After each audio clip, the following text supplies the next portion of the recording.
Hi, it's me.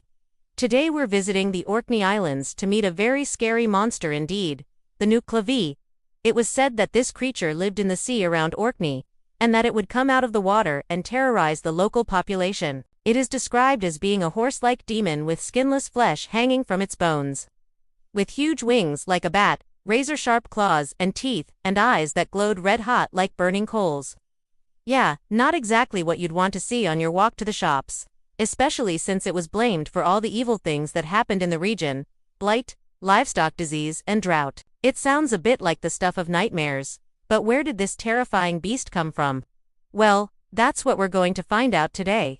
Now, unfortunately, there are no surviving contemporary written accounts of the Nuckelavee, so what we know about it comes from second- and third-hand sources. The first written record that mentions it is a letter written in 1693 by a man called John Graham to the Scottish historian and writer Bishop Robert Sibbald.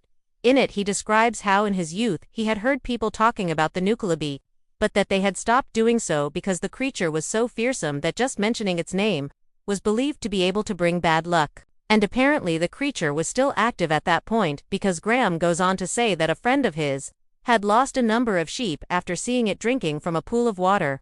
There are other tales connected with the Nuckelavee, though none of them are recorded until much later. They were collected by folklorist and author George Kemp in 1924.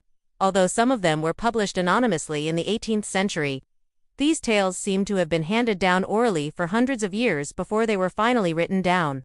The first one tells the story of a farmer who is out plowing his field when he sees the Nuckelavee approaching. He turns his horse and runs away, but the demon catches up with him and kills his horse, then begins to devour it.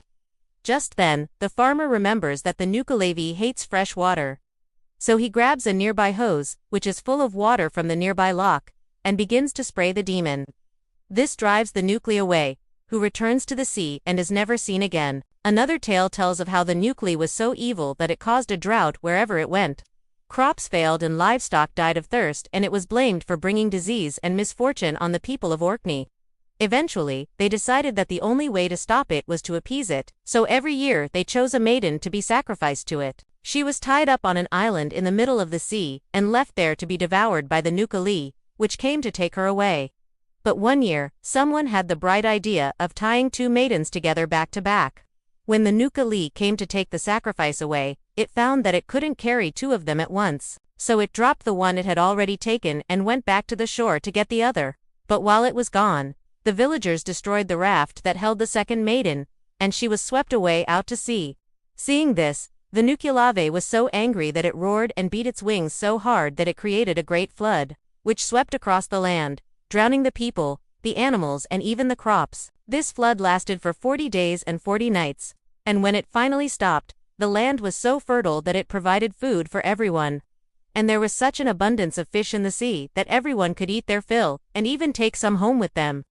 And from that day on, there was never another drought in the Orkneys. Although these stories were recorded relatively recently, they obviously go back a lot further than 1924, as nobody in the Orkneys had any memory of anyone actually seeing the Nuckelavee. However, there seems to be evidence that a similar creature may have been recorded as far back as the 8th century, when Arab traders reported seeing a strange beast in the sea off the coast of Scotland. They called it a shaitan or devil, and said that it looked like a horse without a saddle, with eyes like red-hot coals. And like the Nuckelavee, it was blamed for causing sickness and death. So was there really a terrifying demon lurking in the seas around Orkney, or were these stories just made up to explain crop failures and other misfortunes? Who knows? But I think it's safe to say that if anything like it was real, it's certainly not anymore. Thank you for watching. If you enjoyed this video and you haven't done so already, please consider subscribing and joining our community. Also, if you've got a mythology, folklore, or cryptozoology-related video that you'd like us to cover, please do send it to the email below. Until next time, goodbye.